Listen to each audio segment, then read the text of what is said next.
Dans le cadre de certaines douleurs neuropathiques rencontrées dans les maladies rares, une des techniques probantes pouvant être utilisée est le programme d'imagerie motrice graduelle établi par Mosley et ses collaborateurs. Cette technique rentre dans le cadre de techniques cognitivo-comportementales et vient en complément des techniques présentées dans les 3 autres tutoriels proposés dans le cadre de cette session de formation à la prise en charge des douleurs neuropathiques dans les maladies rares neurologiques. Elle a pour objectif de reprogrammer la cohérence entre les informations sensorielles et motrices ressenties par le patient.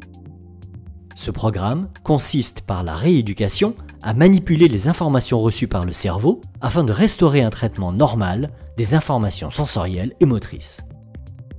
L'hypothèse est que ces stratégies de rééducation, en améliorant la cohérence entre les informations sensorielles et motrices, permettent de diminuer de manière probante la douleur et les signes associés, et ainsi de restaurer les capacités fonctionnelles. Ce programme de rééducation intensif a été établi par des physiothérapeutes australiens, dont Lorimer Mosley dans les années 2010. Le programme d'imagerie graduelle, ou le PMG, se divise en 3 modules, chaque module durant 2 semaines. Le patient, initialement avec son kinésithérapeute, puis seul, va réaliser 10 minutes d'exercice chaque heure. Cela représente environ 70 à 80 minutes d'exercice par jour. Un cahier de tenue de la fréquence des exercices peut être complété par le patient, ce qui permet de vérifier l'adhésion du patient à celui-ci. Le patient voit son kinésithérapeute 1 fois par semaine.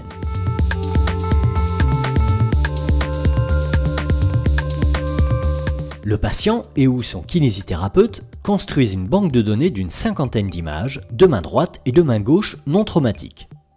En fonction de la zone douloureuse, le programme peut être décliné pour une articulation ou tout un membre. Si le pied est lésé, les images concernent le pied. Si la cheville est lésée, les images concernent la cheville, etc. Le patient visualise les images et doit reconnaître le plus rapidement possible s'il s'agit d'une main droite ou d'une main gauche. Au fil des séances, les images reconnues comme faciles peuvent être supprimées. Les images restantes peuvent également être orientées différemment pour complexifier l'exercice. Pendant la durée des exercices, la main lésée est confortablement posée et reste immobile.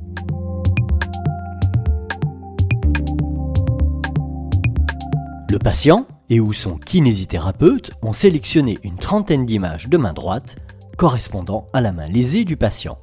Les positions peuvent être neutres ou considérées comme difficiles. Les images sont classées en 4 niveaux de difficulté. À titre d'exemple, les exercices les plus faciles seront la visualisation d'une main au repos posée sur un bureau, et les exercices les plus difficiles, ceux d'une main en position extrême, poignée en extension maximale, doigt fermé dans la paume de la main. Le patient va visualiser les photos de cette main droite et sans bouger celle-ci, imaginer sa main droite dans la même position que celle adoptée sur l'image. Au cours de ce module, la priorité est mise sur la qualité du geste imaginé et non sur la rapidité. Il est fréquent que le patient ressente des picotements dans la main droite. Cela n'empêche pas la poursuite de l'exercice. Si à contrario, le patient a une sensation douloureuse, l'exercice est interrompu et remis à l'heure d'après où le patient revient à un niveau de difficulté inférieur.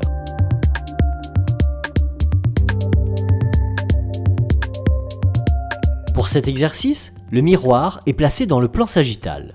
Le membre supérieur sain se reflète dans le miroir. Le membre douloureux est placé derrière et le patient a l'impression de voir dans le miroir son bras lésé alors qu'il voit le reflet de son bras sain. Le patient observe les photos et place son bras sain dans la même position que sur l'image. Le membre supérieur lésé, que le patient ne voit pas, peut accompagner le mouvement sous réserve de l'interrompre avant la perception d'une sensation douloureuse.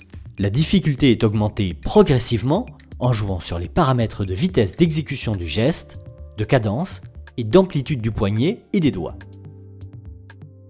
L'intérêt majeur du programme d'imagerie motrice graduelle est de déconnecter au niveau cérébral la douleur-mémoire, les perturbations sensitives et motrices et de reprogrammer au niveau cérébral des informations cohérentes entre mouvement, latéralité et sensations kinesthésiques. Le programme d'imagerie motrice graduelle est simple de mise en place, il est peu coûteux et sans contre-indication formelle.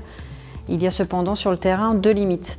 Un patient qui n'adhère pas de manière assidue au programme ou un patient qui est irritable, voire colérique sur le module 3 avec le miroir. La prise en charge de ces douleurs neuropathiques dans le cadre des maladies rares étant complexe, ce programme d'imagerie motrice graduelle reste indissociable des autres outils thérapeutiques. Tels que la relaxation, l'hypnose, la désensitisation, le TENS, le traitement pharmacologique ou l'activité physique adaptée au handicap.